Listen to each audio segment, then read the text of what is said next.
Hello student, मैं मोहित तोमर आप सभी का आपके प्यारे यूट्यूब चैनल में स्वागत करता हूं। दोस्तों, आज की इस वीडियो का हमारा टॉपिक है अनुप्रास अलंकार।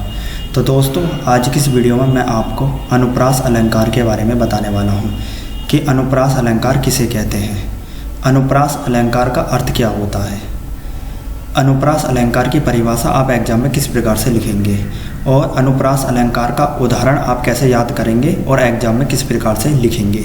तो दोस्तों, आज की इस वीडियो में मैं आपको ये सारी बातें बताने वाला हूँ, समझाने वाला हूँ, लिखवाने वाला हूँ।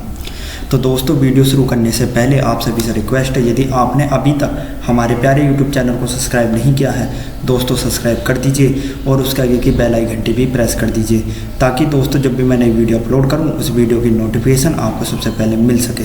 तो शुरू करते हैं दोस्तों आज की इस वीडियो को।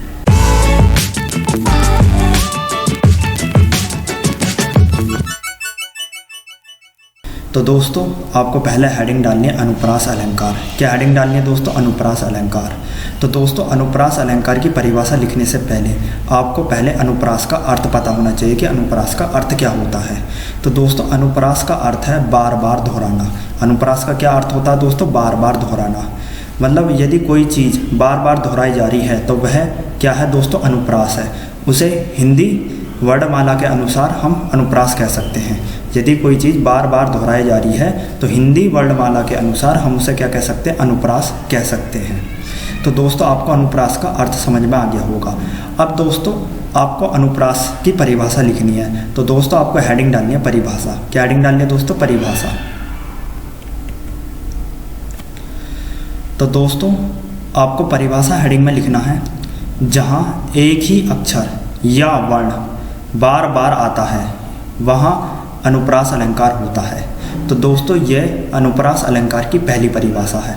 आप दूसरे तरीके से भी अनुप्रास अलंकार की परिभाषा लिख सकते हैं। काव्य में जहाँ एक ही अक्षर की आवृत्ति बार बार होती है वहाँ अनुप्रास अलंकार होता है। तो आप दोस्तों इस तरीके से भी अनुप्रास अलंकार की परिभाषा लिख सकते हैं। तो दोस्तों, ये दोनों परिभाषा अनुप्रास अलंकार की, आप दोनों ही परिभाषा को लिख सकते हैं या दोनों में से किसी एक परिभाषा को लिख सकते हैं, ये आपकी मर्जी है।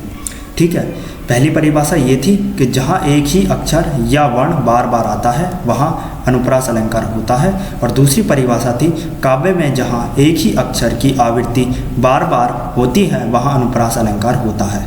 आवृत्ति का मतलब दोस्तों होता है दोहराना। ठीक है, यहाँ आवृत्ति का मतलब क्या होता है? दोहराना, बार बार वही चीज़ आ रही है।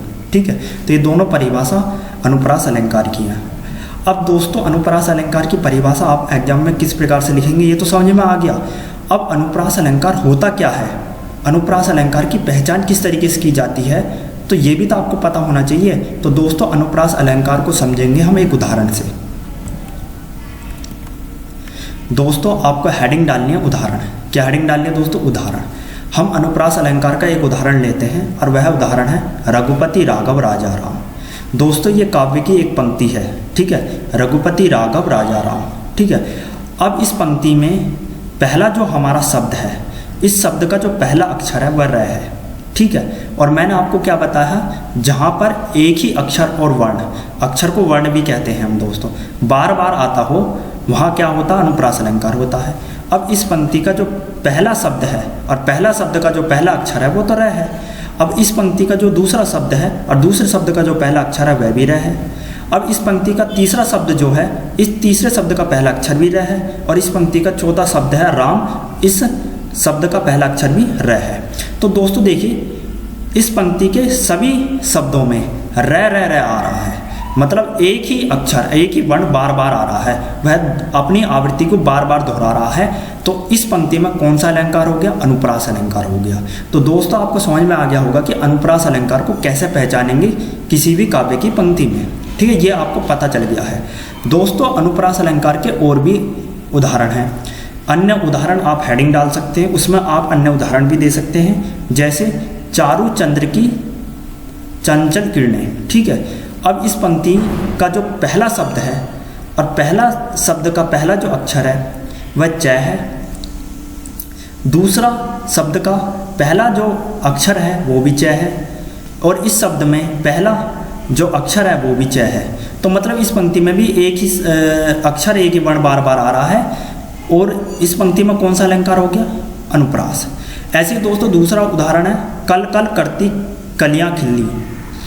कल कल करती कलियां खिली, यह दोस्तों काव्य की एक पंक्ति होगी।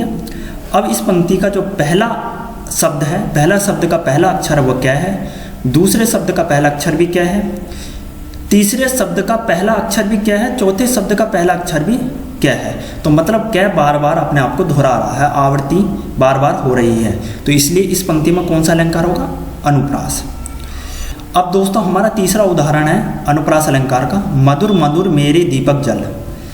अब दोस्तों इस पंक्ति का जो पहला शब्द है ना, अब उस शब्द का पहला जो अक्षर है, वर्ण है, वो मैं है। दूसरे शब्द का पहला जो अक्षर है वो भी मैं है।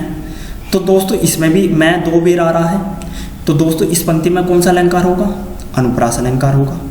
कहने का मतलब दोस्तों ये है कि जहाँ पर एक ही वर्ण या अक्षर बार बार अपने आप को दोहराता है या बार बार आवृत्ति करता है, वह कौन सा अलंकार होगा दोस्तों? अनुप्रास अलंकार होगा।